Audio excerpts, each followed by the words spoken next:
So hi, everybody. I want to start by asking you a very confusing question. You're probably going to look a bit like this little guy over here after I ask you, so be ready. What do you think is the connection between Rwanda and Israel, between Musanze and Jerusalem? I know you probably all know about Musanze. I'm not so sure about your knowledge of Jerusalem, but don't worry, I'll explain about both of them in the next 5 minutes. So my story begins a long, long time ago in ancient Jerusalem. Back in those days, in March 2012, if you were an entrepreneur in Jerusalem and you wanted to build a startup, you had pretty much no choice but to move to Tel Aviv. And that's how my friend Stav and I had a crazy idea to build a startup scene in Jerusalem. And this idea didn't come to us only because we really love Jerusalem, but also because there really is an amazing potential of people living and studying in the city. And that's how we founded Ziv, the Jerusalem Entrepreneurship Center. And today I'm really proud to say that I'm the CEO of the center. It's a nonprofit organization, and I'm just loving every minute of it.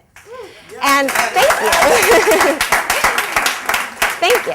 And now a year and a half later, we have 20 startups, amazing startups that have graduated from two rounds of our JLM accelerator, which is the only accelerator that's operating now in the city. We have a community of over 1,500 people attending our events, and we have world-class partners like Google, JVP, and Deloitte.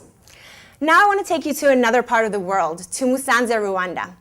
Musanze is the northern city of Rwanda, which is a country that has over 50% of the population living under the international poverty line of $1 a day.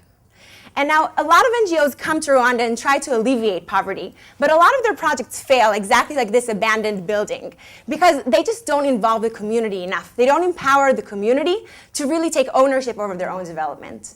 And this is how Spark Microgrants, an NGO that works in Rwanda, Uganda, and Burundi, was born. I just recently returned from 4 months of internship in Spark Microgrants, and I'm now an advisor of Spark. And now 3 years later, they've partnered with over 70 communities in those 3 countries that have launched their own projects. They've influenced over 30,000 people's lives, and they have a 95% sustainability rate. That's an amazing, amazing data. So I want to take you back to the first question that I asked you. What's the connection between both of these very different organizations? So I'll tell you the answer. Both of them are walking along the same path to drive social change through entrepreneurship. And both of them have 3 things that are in common. The first is that both organizations truly believe that social change can and should happen from the bottom up.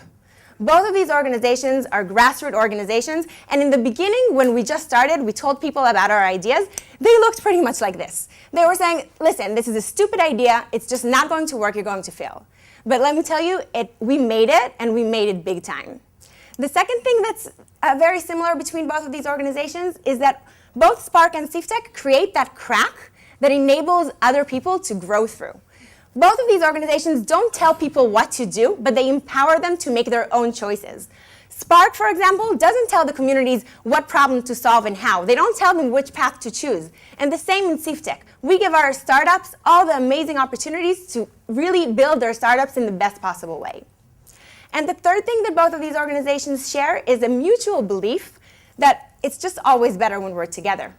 And that's why Spark works with communities and not with individuals, because they really believe in the power of the community to solve large problems when they work together. And the same at Ziv.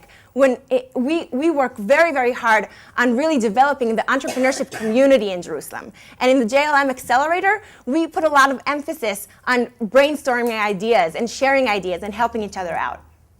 So I want to leave you with an extraordinary message today. As extraordinary as this amazing view that I had just 2 minutes out of my house in Rwanda until about a month ago when I came back. So when you drive social change, try to remember these 3 things. The first thing is really try to be a grassroots movement, or at least really know and be familiar with what's going on the ground. The second thing is try to really empower the people that you're working with and for. And the third thing is get some really great partners on board with you, partners that share your vision and can go along the path with you. So I really want to encourage you to come either to Musanze or Jerusalem and really see it for yourself. If Emil Shvat from Google came all the way to Jerusalem in the middle of the night to conduct a werewolf game in a hackathon that we did, I'm sure that all of you can make it. And I really encourage you.